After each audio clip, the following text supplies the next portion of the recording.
Okay. It's the Opperman Report.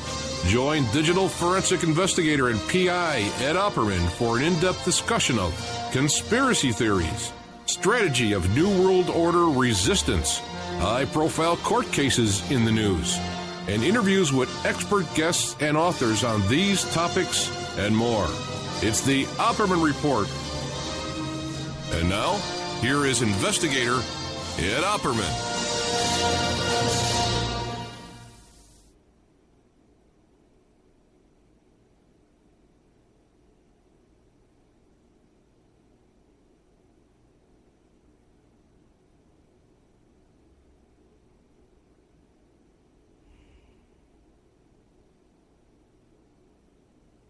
Oh, hey, we are live. Oh, boy, that snuck up on me there. Okay, we are live. Welcome to the Opperman Report. I am your host, Private Investigator Ed Opperman. And this is our special birthday show brought to you by Subhash Technosis. That's right, SubhashTechnosis.com. You spell that S-U-B-A-S-H, Tech, T-E-C-H, T-E-C-H, Gnosis, N-O-S-I-S.com, SubhashTechnosis.com. You can find them on Facebook. Just look up Subhash Technosis. I think if you just look up Subhash, S-U-B-A-S-H, you'll find it there, Subhash Technosis. And these are the guys. I've known Subhash for 10 years. The website design for you, search engine optimization. If you want your website to be ranking high in Google, on the front page of Google, in the top 5 searches, you can go to Subhash. You need a press release. You need data entry. You need content writing. Subhash Technosis is the man to get a hold of. Okay, the show's, check out OppermanReport.com. We had a little show tonight with Vincent Palomera, and the second half of that show you can find in the member section. That's the quality of the show that we have in our member section here at OppermanReport.com. Now, tonight's title of our show, the birthday show, is called Born Again Birthdays, Scientology, Freemasons, and the French Foreign Legion. Only on the Opperman Report can you find a show title like that. Oh, boy, what a day, what a day. Here we go. I want to give a shout-out to all the Vegas protesters and activists out on the Las Vegas Strip right now in front of the Bellagio. We have a victory, a partial victory, with the Standing Rock Sioux in North Dakota.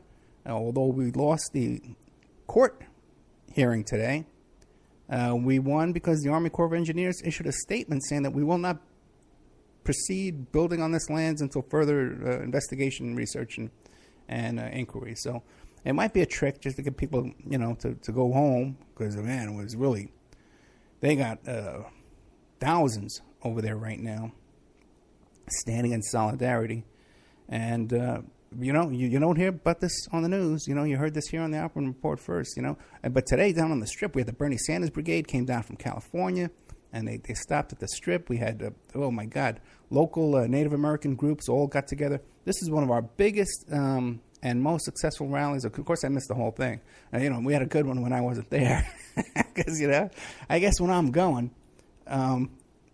people don't want to show up. But if they know I'm not going to be there, more people come. I guess that's how things work. Okay, let's see. Let's look at the old notes. Let's see the old birthday notes. I'm 21 years old today. So I guess I can go out and have a drink after the show.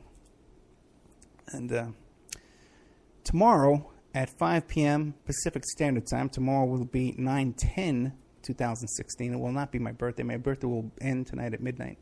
But until then, you can still wish me happy birthday, because only about 1 million people did today. Thank you all for all the great birthday wishes, and the instant messages and the emails and all the Facebook posts. You know how I love to get your emails. You know how I love to get 150 instant messages per hour. Right? One character out there, Dylan Wade, I got to tell you, he says happy birthday on Skype because he's part of the Skype chat room for Awake Radio. I'm going to chat with him. Hey, Dylan, when's you going to get your show ready? Hey, happy birthday. Okay, 10 minutes later, he's messaging me on Facebook. Hey, happy birthday. Again? It's not a year later, man. Maybe he gets a time traveler now. And he thought it was next year. Tomorrow, 5 p.m., we have John Clark. Now, he is the lawyer. He was the attorney for Mr. Knowlton. who was on our show previously, who was the witness in the Vince Foster murder case. Okay, and he did that extra exhibit that they added to the congressional hearing. John Clark. Now, John Clark is a civil rights attorney, and he's going to be on the show tomorrow. And he also filed a lawsuit and won successfully in the flight TWA 800 flight. And, I talk about that quite a bit because if you go to YouTube and you put in Discovery Channel, NYPD, Scuba, Harbor Aviation, you'll come up with there was a Discovery Channel. You might even could leave out Discovery Channel. Might not have been Discovery Channel. I'm pretty sure it was. But they did a documentary of these guys who work for NYPD Harbor Aviation, the scuba cops in New York. And everybody on that documentary was at my wedding. Although I know all those guys, and they all came to my wedding. And the best man at my wedding was on that video too. And I went to his. I know they all went to his wedding, so I know all these guys. And what was told to me, because these are the guys who lifted up the debris. They went diving down and lifted up all that debris from TWA 800. And they told me, because some of these guys are former Navy SEALs or former military. And I says, oh, no. This was a missile. This was a missile that hit that plane. We saw the damage. We saw the way it went down. And we know that it was a missile. So that's that. That's going to be on tomorrow night, 5 o'clock. In the member section, I added 3 no shows. One is with Fred Rosen, great guy. He wrote the book about Lobster Boy. But this was a book about the murder of one of these presidents. I forget his name right now. I forget his name. It's been a week. It's been a rough week, guys. It's been a very busy, rough week. A lot of distractions going on around here.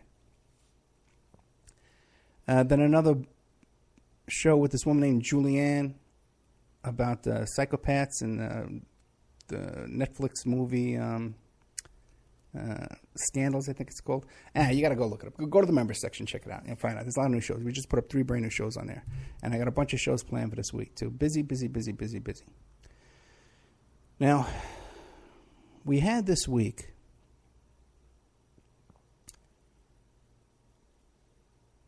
Hillary and Trump did this town hall where separately they, Matt Lauer asked questions and questions from the audience and all kinds of nonsense, right?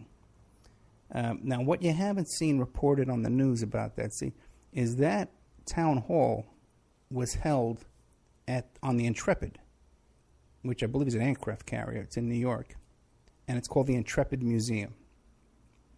And if you're in New York, you can go down to the Intrepid Museum and visit all this stuff, right? And they also have over there one of the, what's that thing called? One of those space shuttles over there. Now, what you don't know is that Donald Trump had a huge home field advantage holding this town hall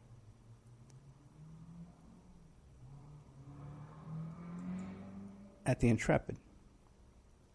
Okay?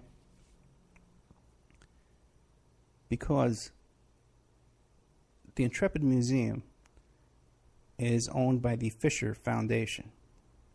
Okay? And who is Mr. Fisher? He's a real estate mogul in New York. Right? And who was Mr. Fisher's, how do I say this? Okay, Donald Trump has a chief of security named Keith Schiller. And when Keith Schiller was still a cop in New York City, he worked for the Fisher family. I don't know if he worked for them off the books or how this worked. But he worked for them where he would get them cops. Because the Fisher Foundation and Mr. Fisher is the only name I knew for the guy. I don't know what his first name is. Well, I've seen him on TV a couple of times. He keeps a low profile. Very powerful guy in New York. A lot of money. Way more money than Trump. The guy owns a Intrepid Museum. He owns an aircraft carrier and a shuttle. Way more money than Trump and Trump's foundation. This guy's loaded. And he had this thing where he liked to hire cops to show up at people's funerals. So if he had a friend that was having a funeral or something like that, he would hire 100 cops to show up at the funeral in uniform and direct traffic, and stand around, give people dirty looks, and play the bagpipes and do all that kind of stuff. It's kind of like a fetish almost with this guy. And he would do that hiring through Trump's chief of security, Keith Schiller. So when Trump showed up down there at the Intrepid, he got his boy Keith there, who knows all the ins and outs of this place. And because they're all buddies, And all my guys, my Harbor Aviation guys, they're the guys who got the gig to when they brought the space shuttle and they brought up the Hudson River, on a barge, and it was my guys, the Harbor Aviation guys, who had that job to off duty, to get this space shuttle over to the Intrepid Museum. So these are all the same guys, doing this thing. So Trump definitely had the home field advantage for that. And you don't see that on TV. They're not talking about that. By the way, too, as long as we're talking about Harbor Aviation, all this kind of stuff, the movie came out, Sully, right, about this guy, this pilot who landed his plane in the Hudson over there. They talk about this constantly in almost every single interview, that Sully says that he was the last man on that plane, and he walked up and down the aisle to make sure that no one was on that plane. That's not true. That's not true at all, because I know the guys who were the last guys on that plane, and it wasn't Sully. Sully did walk up and down the plane, and then he got off the plane. My guys were still on that plane when Sully got off the plane. There's no doubt about that. I don't think there's even any argument about that. And a bunch of NYPD cops were on and off that plane way after Sully was back on shore. And some cops did get very injured in that, too, in that rescue there. Okay, so that's a little background, right? Killed 12 minutes. Let's see what's on my notes here. Okay,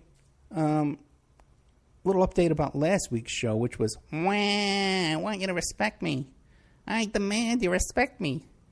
Right? Which turned out to be a dramatically popular show.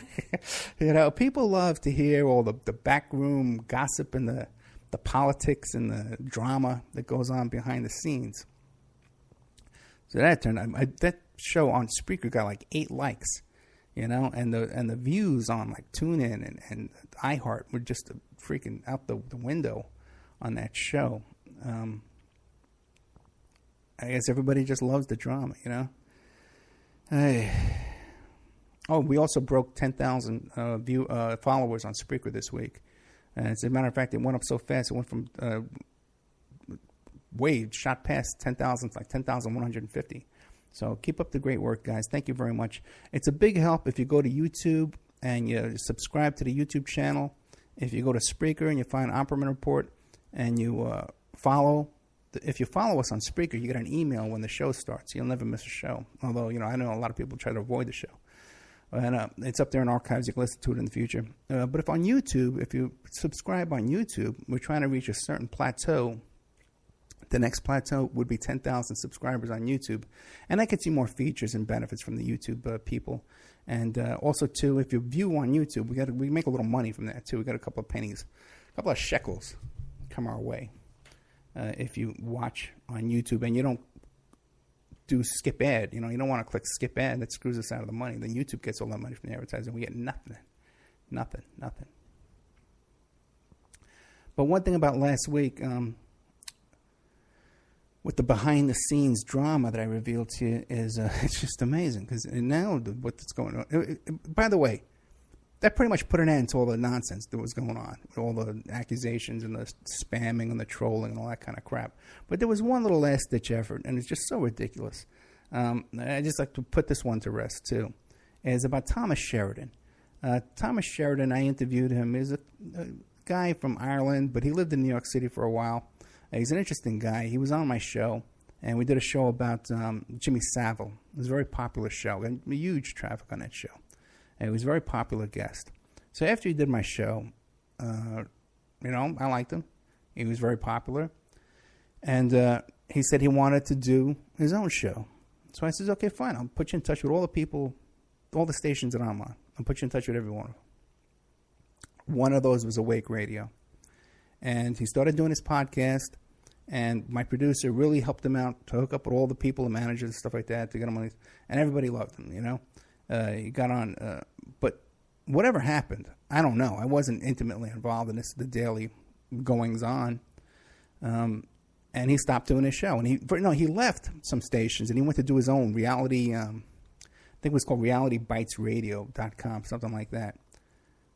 Where he had his own, he wanted to do it on his own. I don't know what he wanted to do it on his own. I don't know what the reason why. He never told me why he left anywhere, why he didn't go, why he didn't stay, or what he was doing. You know, he doesn't consult with me.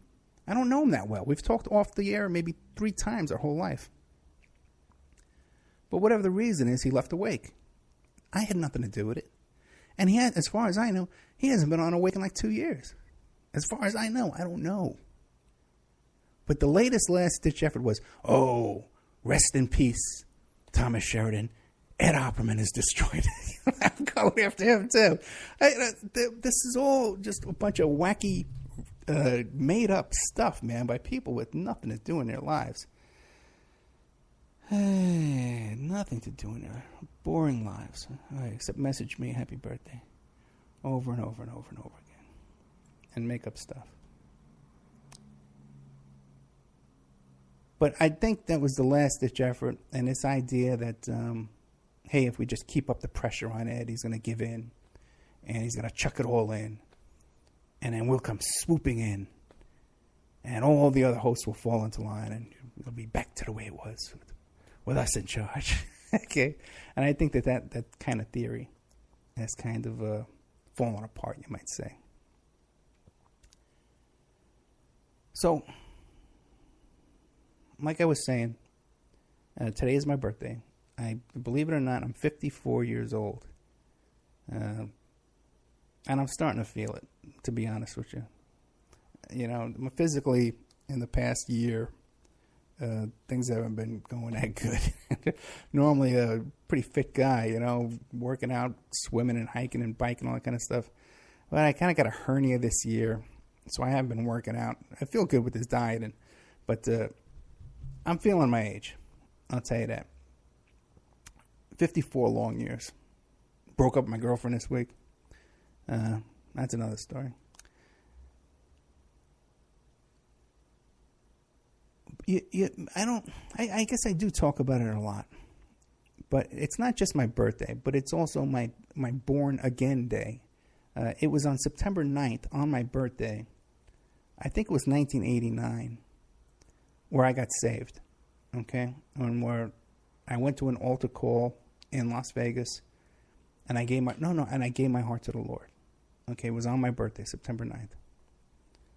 I guess about 27 years ago, and set me off on a whole new course in my life. Turned me around, I'd say, 180 degrees.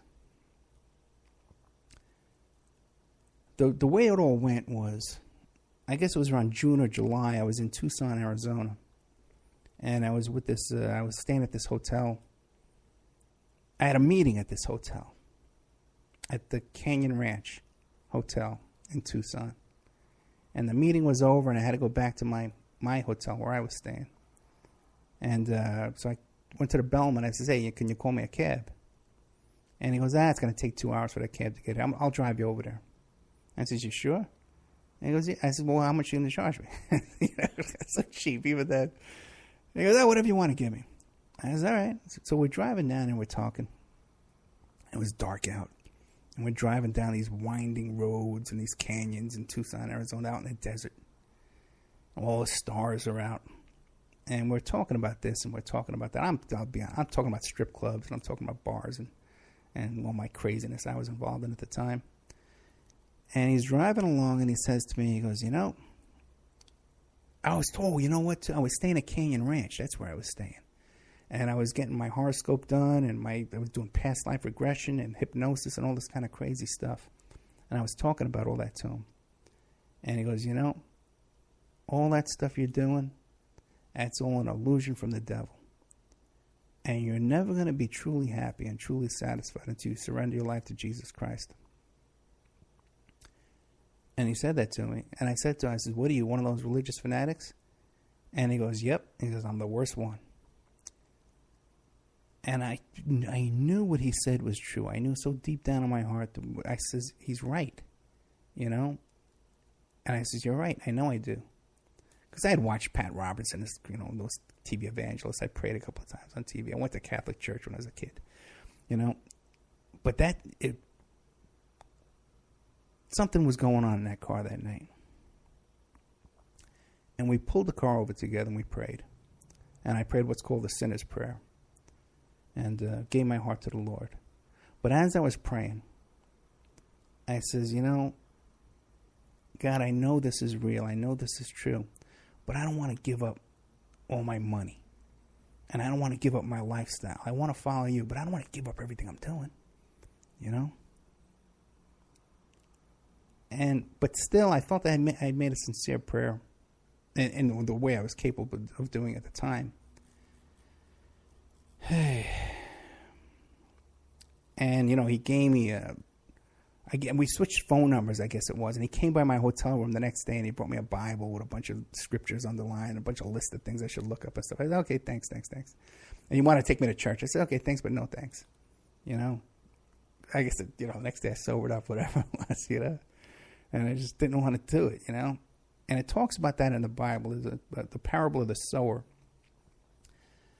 About how, you know, some seeds fall on shallow soil, you know, and they grow up a little bit, but then it gets, you know, the rains come and washes it away. The worries of the world come and distract you from your growth, you know. And it also talks about how when you repent of your sins, you're forgiven of your sins, now you're all nice and clean. And the devil can come in there now because it's a great place to be because it's all clean inside, you know. And things can get 10 times worse. I should have looked up these scriptures for you. I've told this story a million times. And it did. Things for me got crazy after that. Okay, I've told you some of the stories. You know, I ran with the bulls in Spain. And I told you about how I pulled a gun on those cops in my condo in New York, which is a long, crazy story in itself. Let me check the time here. So we're doing on time. I'm not going to have time for that. Okay. Well, that's a pretty intense story, too, man, where, you know, a very good chance I could have got killed, you know, because I was fighting with my girlfriend on the phone. I'll tell you the short version. I was fighting with my girlfriend, Maria. Okay. We had this really passionate, wild romance spanning across the country. We moved together back and forth from Staten Island to Vegas, you know, craziness. Broke up, got back together. Wild. And we were fighting on the phone one day. And I hear a buzzer at my doorbell. And I figured, because I was having trouble with the nightclub, with some of the partners in the club. And I thought, these are my enemies coming to get me. Let me go get my gun. Right? So I was wearing like these shorts, like swim trunks, you know. And I remember taking this gun. It was a Tetonix Tech 9. And I had it in my pocket with my hand on the gun. And I fling the door open. And I open up the door. And there's 2 freaking New York City cops standing there. With my hand on a gun in my pocket. And I kind of motioned and pointed at the gun and slammed the door shut. I went, oops, pointed at the gun and slammed the door shut in their faces. So they start banging on the door with their nightsticks. I took the gun, I threw it in the closet. And I opened up the door all casual. I said, well, what can I do for you? And they patted down my pockets with their nightsticks because they had seen the gun in my pocket, obviously. And they says, who are you fighting with in there? What are you killing somebody in there? And I says, no, I'm here all alone. I was fighting with my girlfriend on the phone. There's nothing going on. And they says, you're in there all by yourself? I go, yeah, everything's cool. And they turned around and walked away. Okay? Now, today, probably on so many levels, I would have been shot dead or thrown in Rikers Island or whatever, you know. Who knows? Because it's a whole new world now today. But at the time, I was just kind of a guy that was wired a little bit too tight. And these cops didn't want to deal with this crazed maniac with his gun in his pocket. And they just let me be and went on their own way that night to go give out tickets or something and wipe the sweat off their foreheads. So things got crazy after that. And I talk in my book about an unfortunate brush with the law. And I guess that happened around September 7th in Tucson, Arizona, where I got busted with some marijuana. A very small truckload of marijuana. Okay. And boy, they swept me up there, and they threw me in this jail. I was in there for like 3 days. And somehow I managed to get out on bail. It's a long story. That story takes 40 minutes, okay? And I managed to get out on bail. And the judge says, okay, you're going to go back to New York City. What's your address in New York City? I gave my address in New York City. Okay, because I knew it. I memorized it. I gave him the address. And he goes, okay, we got to go straight back. And I said, okay, great. But I didn't go straight back. Instead, because my girlfriend was living in Las Vegas, so I hopped on a plane. I flew to Vegas because I wanted to see my girlfriend. And it was a pretty intense time because everyone thought I was dead. I had not been heard of for 3 or 4 days. And so all my friends in New York thought I was dead. My girlfriend thought I was dead. Everybody pretty much thought I was done. They had gotten to me. So I remember getting off the plane, and in the cab on the way to the apartment in Vegas, my girlfriend's apartment, I stopped off and I got some champagne and some snacks and stuff. And we got to the house, and she says, what do you want me to cook for you? And she says, just make some home cooking. Make something home cooked. I don't want any pizza or anything like that. She says, well, I got some lentil soup. You can have that. So we got there, and I made the snacks. We drank the champagne. I told her everything I'd been through for the past 3 days, which is a pretty intense story. Okay, but like I said, it takes 40 minutes to tell. And I want to do it in the right form. I think I'm going to do it on a video. But there is a video. I got a video of me telling the story at a church. See, I said the sinner's prayer in that cab with that bellman in Tucson, and then the next day, she said, we got to go to church. And I says, you're right, man, I don't know where to go. But her and her sister, her aunt had been praying for me all the time. And so they took me to that church, which was Trinity Life Center, which is where, my daughter got baptized years later. And I went there, and I went to the altar call. You have a service, and they said, well, anybody want to give their life to the Lord? And I went up to the altar call in front of everybody, And again, tears, crying. And they took me in the back. They gave me this little Bible. And the first time I read that Bible was, I read the whole New Testament on a plane flight. It was a red-eye flight going from Las Vegas to New York.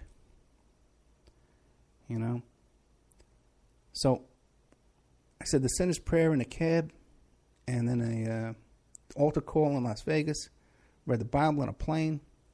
And then when I got to Staten Island, when I moved back to Staten Island, I found this little church called Calvary Assembly of God. And I called up there to find out if they had any services at night. And this young guy, Tim McIntyre, picks up the phone. And I said, hey, what's your church like over there? He goes, well, I'll come pick you up. And he hopped in his car, and he came and got me and took me. He was in the band, like the worship, stuff like that. He was a youth pastor over there. And he picked me up, and he took me down there. And then that became my home church because it was just, I could really feel the Holy Spirit there. And I really liked it. So me and Tim became really good friends, and that's why I received the baptism of the Holy Spirit through Tim and another friend of ours, Carlos. And Tim now today, he's the pastor of a church in Staten Island called Oasis Church in Midland Beach, right there at the epicenter where Hurricane Sandy hit. And him and his guys were at the forefront of helping people and rescuing people and pumping out basements during Hurricane Sandy. When Red Cross and stuff like that were driving around giving out bottles of water, Tim and his guys were pumping out people's basements with their own equipment, by the way, too. So a little shout out to my buddy Tim there. So this period of time in my life, from September 9th until about October 31st, has always been a really, things always happen, I had this situation where I got saved. And when I broke up with my wife and we got the divorce, and I went 30 days without seeing Victoria because my wife got a restraining order. That was right around this time too. Too many things to even describe. Big life events have happened during this period of time. Some really good, and some really bad. Okay, and some little combinations of both, too. So after I gave my heart to the Lord in that church there in Las Vegas, Trinity Life Center, on September 9th, 1989, I was facing a really rough period of time in my life. And like I said, we had this, I was facing 15 years in prison because of these little marijuana charge. Okay, the Scientology part's coming up. Okay, so we were living in this apartment complex. So you know what? This is a good time for a break. Now that I'm being heckled from the chat room. Okay, let me play this little commercial break here, and then we'll be right back after these wonderful messages. And now a word from our sponsors. Did you know that 30% of all people on online dating websites and personal ads are either married or in a monogamous relationship? 30%. If you suspect that your husband, your wife, your boyfriend, your girlfriend may be cheating online, go to emailrevealer.com, our online infidelity investigation. You give us their email address, and we can trace it back to online personal ads, dating sites, and social networks. We can even expand the investigation and find them cheating on escort service sites or even porn sites if they're registered to porn sites and swinger sites. So check out emailrevealer.com if you suspect your spouse is cheating, and check out our online infidelity investigation. William Ramsey is a producer here at the Opperman Report, and he's just come out with a new book, Children of the Beast, Aleister Crowley's Shadow Over Humanity. Now, he just sent me a copy of this book. Oh boy, it's about 2 inches thick, and there's a chapter on just about everybody in this book that you can imagine. The Beatles, and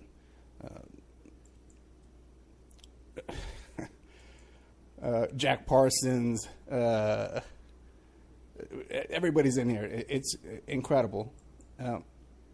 And I definitely recommend this book. There's a bunch of pictures in here, too, of all these people and different chapters and information. Anton LaVey and people I've never heard of, too. There's a whole bunch in here. JFC Fuller. I don't know who he is. But it's great stuff by our producer here, William Ramsey. So check out Children of the Beast, Aleister Crowley's Shadow Over Humanity. You can find it on Amazon.com, or you could find it in the OppermanReport.com bookstore. We have an urgent bulletin.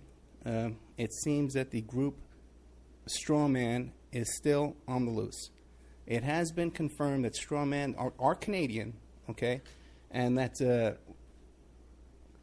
authorities are asking people to stay indoors, lock your doors and windows until this group can be dealt with. You could find more information about this group of Canadians, at strawmanmusic.com.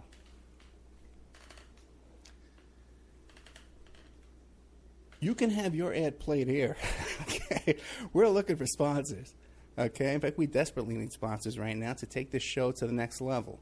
So you can have your ad played here, read live, like I'm doing now, so artfully.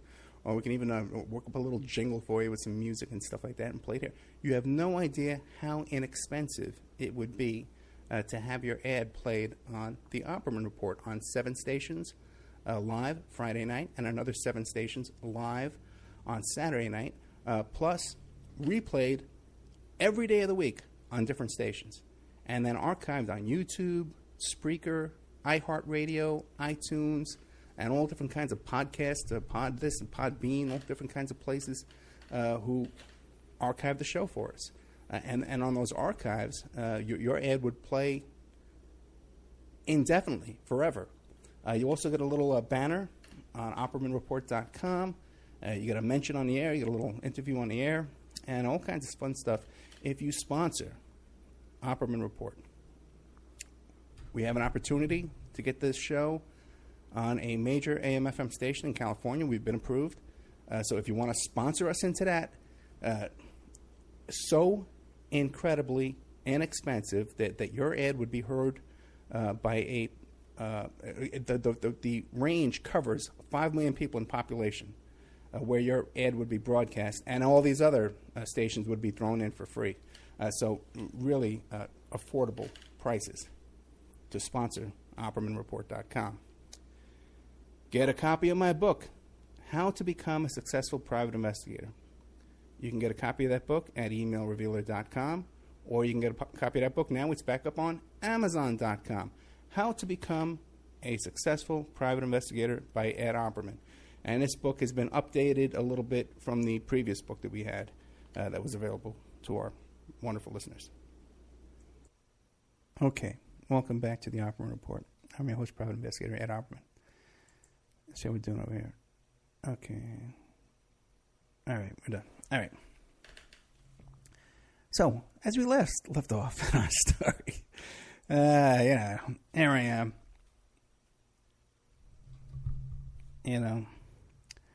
I'm living in Vegas. I'm out on bail, living in Vegas with my girlfriend. She had these two kids, Michael and Stephanie. They were 3 and 5 years old. And even though I was, in some ways, still kind of a wild man, we weren't, this family, these kids were the center of our life. And we did all family stuff, We didn't do any crazy stuff.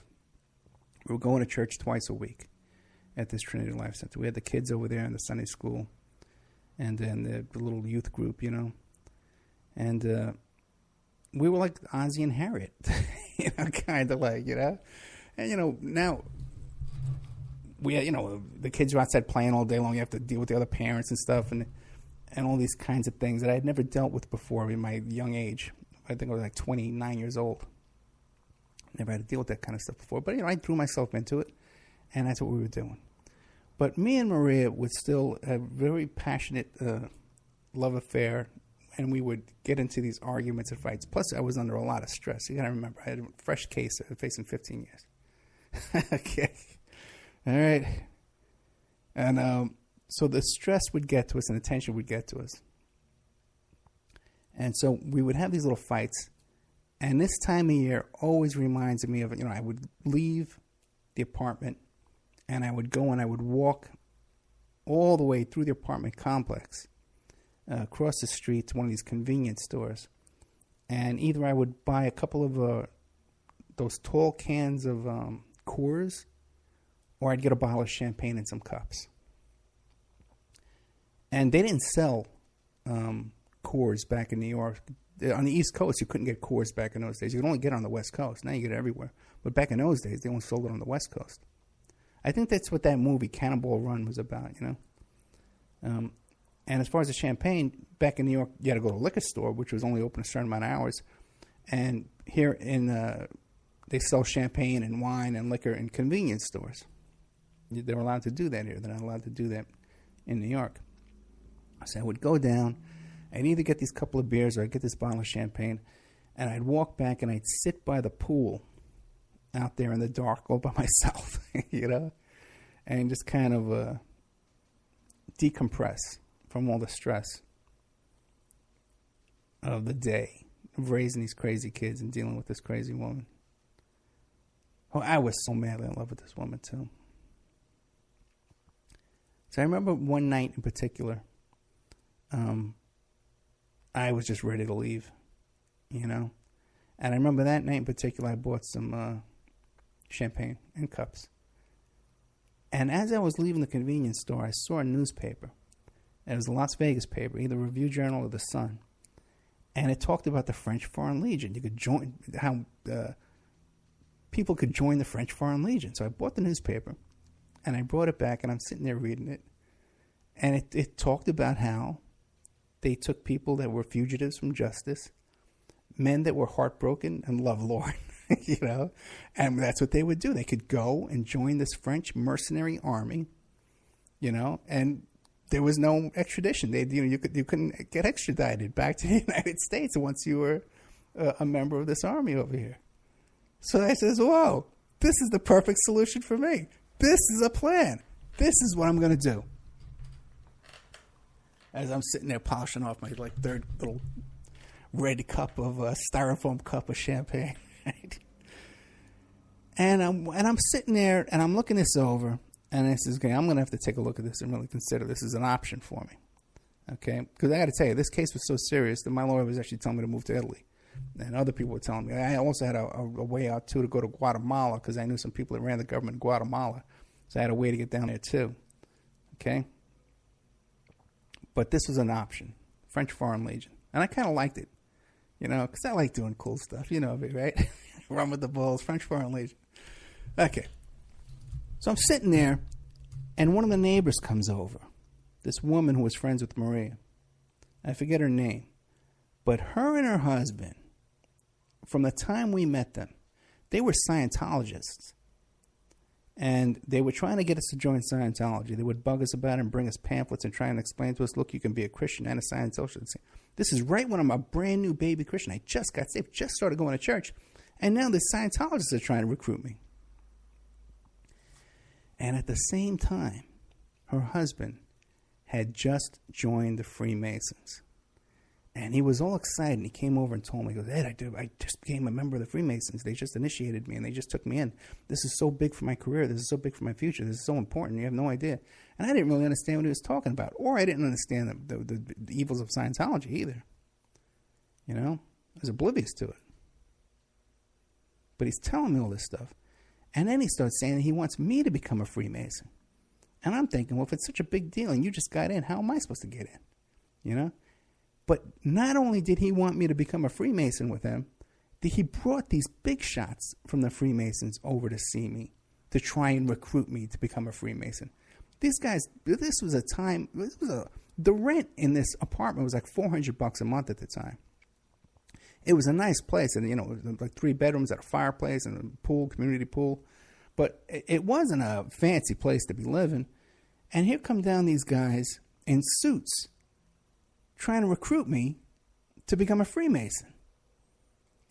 Practically like knocking on my door saying, no, we want you, And just turned me off. I could feel something was wrong. And, later on, too, the Freemasons tried to infiltrate me, too, again, during the Sarah Palin case. I talk about many times about the Israeli Mossad infiltrated and the Asian Chinese intelligence infiltrated, but the Freemasons also tried to infiltrate me during that. They weren't as successful. But I'm sitting there, and she's talking to me, and we didn't tell these people, that I had a case, but they had to have known. They had to have known. Because it's just too much coincidence, all this, that they target us and trying to get us to join Sound right after they get it. It's way too much. So we had told them that I had a business in New York and I went bankrupt.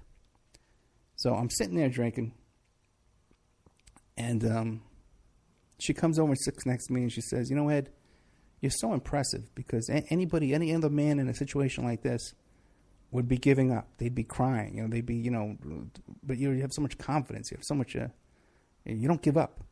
I'm so impressed with this, And in the back of my mind, I'm thinking, well, I'm going to French Foreign Legion. I got right there.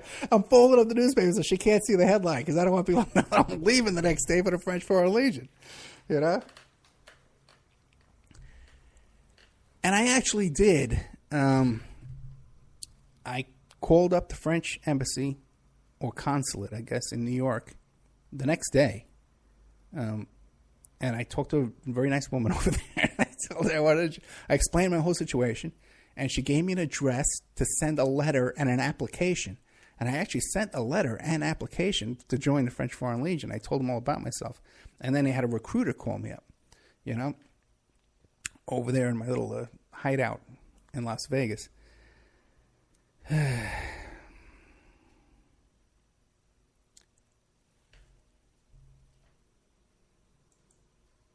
Now,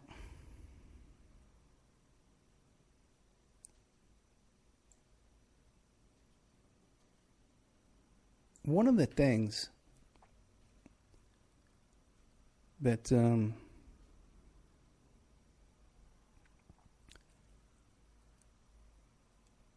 this is such a memorable time in my life. And when I walk out the door, like if I were to walk out the door right now, the weather brings back all these memories of this time.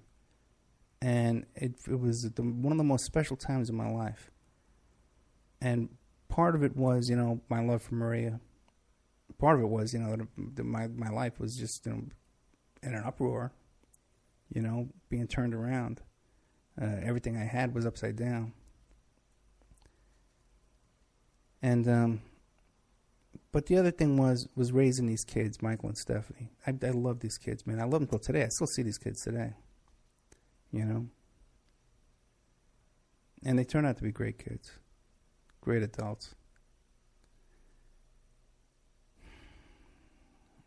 One of the things was that they were such good kids at the time, too. They would share all their toys with the kids in the neighborhood all day long.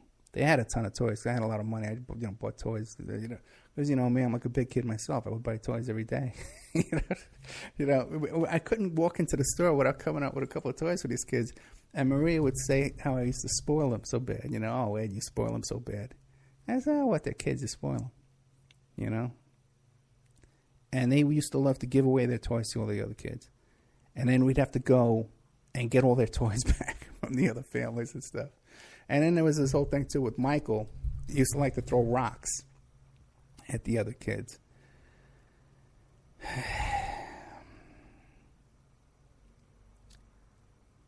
So I kind of, had my way out. I could have got out of this. It was, a lot of responsibility dealing with these kids and Maria and, facing this court case. But I had my French Foreign Legion out. I could have done it. So, of course, a couple of days go by, and we get into another fight, and I go out to my convenience store. Well, by now, the guy knows me. And I get my couple of beers, and I'm walking back. I drink my beers by the pool, and I throw them away, and I start walking back to the house. And as I walk back to the house, I see all of Michael's and Stephanie's toys. They're strewn around the neighborhood. And there's the big wheel over there. There's one of the Barbies. There's one of the, the Etch-a-Sketch. All these toys, man. I'm picking them up. They were far away from the house, too. One by one, and I'm bringing them all back up to the house. And I remember thinking that night, this changed my life. I says, you know something, man? If I'm not here to do this, who's going to do it? Who would be here tonight to come walk down here and pick up all this junk and bring it back to the house? No one.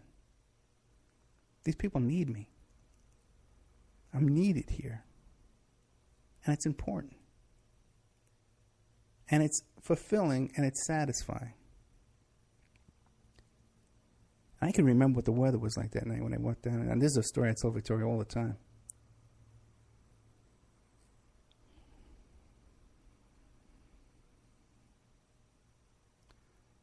So, here it is.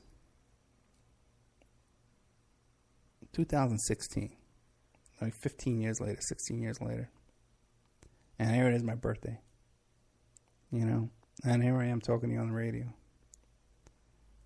And I know a lot of people. I talked to a lot of people today. What are you doing tonight? I said, well, I got to do this show. I got to do that show. I got to produce another show. Bled, what do you do that for? And the thing is, I do it because if I didn't do it, who would? With this business about awake radio. Oh, it's a big headache. We'll wear them down. You're not going to wear me down.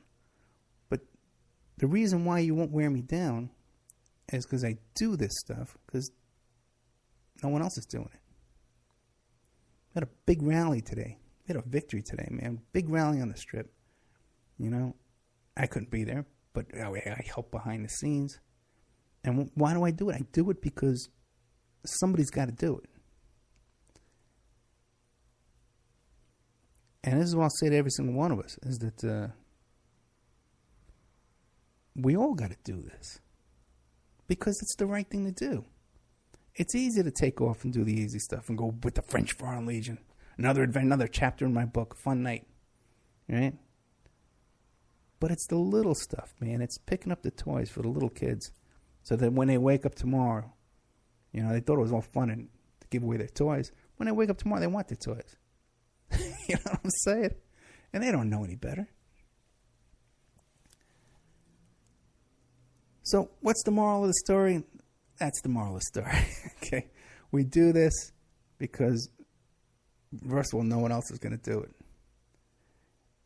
It's the right thing to do. Okay? And it's satisfying. It feels good. It warms your heart. And you can look at yourself in the mirror the next day and you have self-respect. You respect yourself. Okay? That's what we do.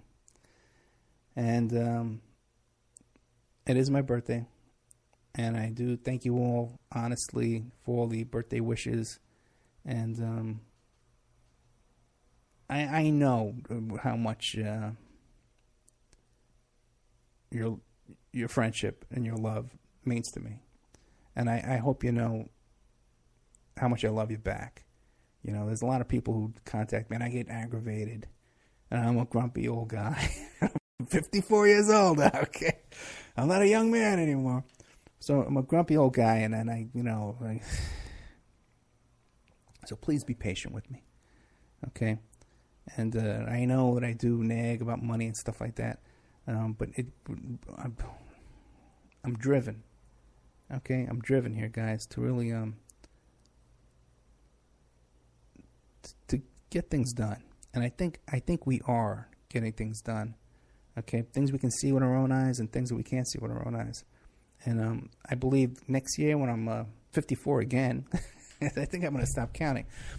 When girls hear 50, and I was 49 for a long, long time. And even 49 was tough.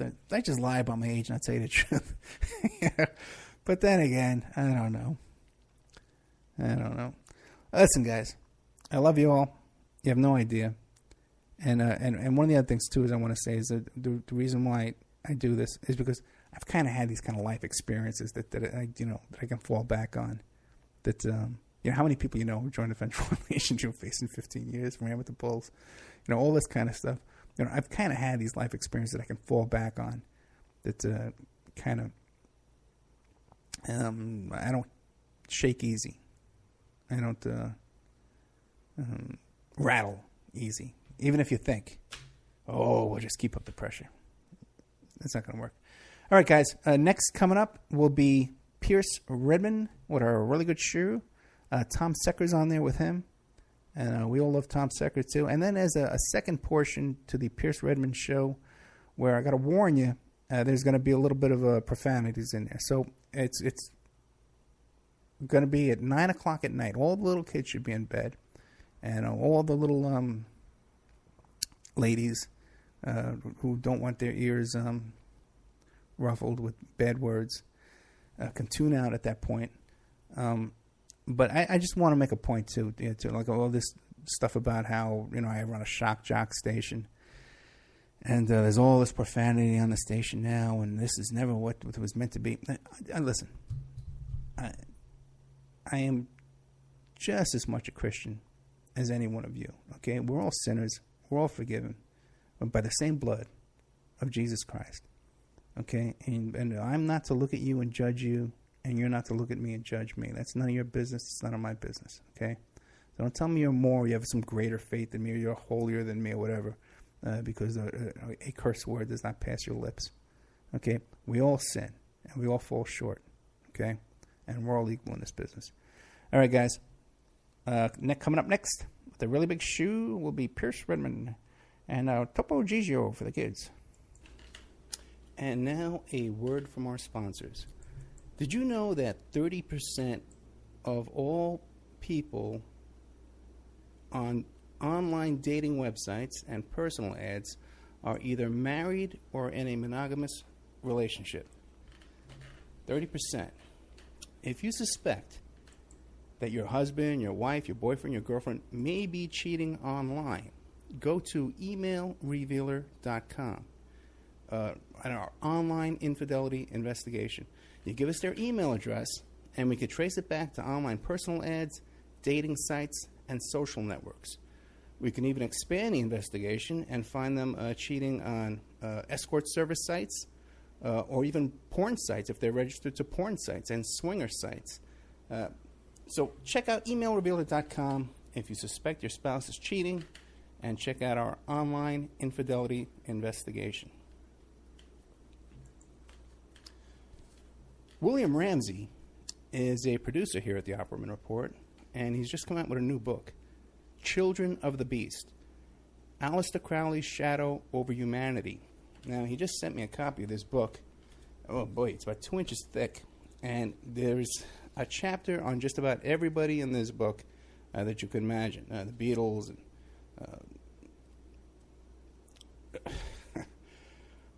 Jack Parsons, everybody's in here. It's incredible. And I definitely recommend this book. There's a bunch of pictures in here, too, of all these people and different chapters and information. Anselm LaVey and people I've never heard of, too. There's a whole bunch in here. JFC Fuller. I don't know who he is. But it's great stuff by our producer here, William Ramsey. So check out Children of the Beast, Aleister Crowley's Shadow Over Humanity. You can find it on Amazon.com, or you could find it in the Opperman Report.com bookstore. We have an urgent bulletin. It seems that the group Strawman is still on the loose. It has been confirmed that Strawman are Canadian, okay, and that authorities are asking people to stay indoors, lock your doors and windows until this group can be dealt with. You could find more information about this group of Canadians, at strawmanmusic.com.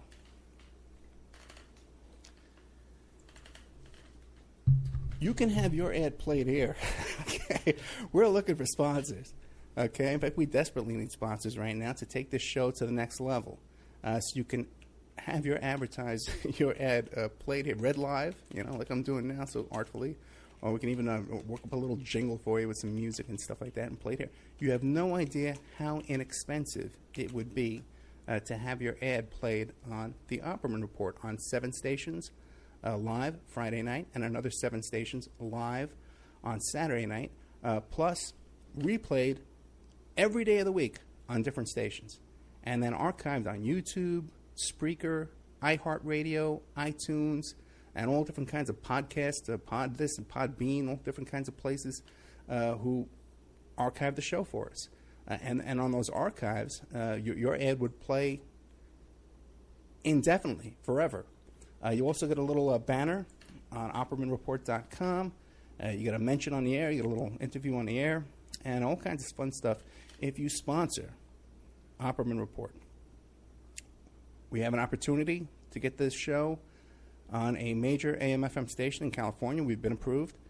So if you want to sponsor us into that, so incredibly inexpensive that your ad would be heard by the range covers 5 million people in population where your ad would be broadcast, and all these other stations would be thrown in for free. So really affordable prices to sponsor OppermanReport.com. Get a copy of my book, How to Become a Successful Private Investigator. You can get a copy of that book at emailrevealer.com, or you can get a copy of that book now. It's back up on Amazon.com. How to Become a Successful Private Investigator by Ed Opperman. And this book has been updated a little bit from the previous book that we had that was available to our wonderful listeners.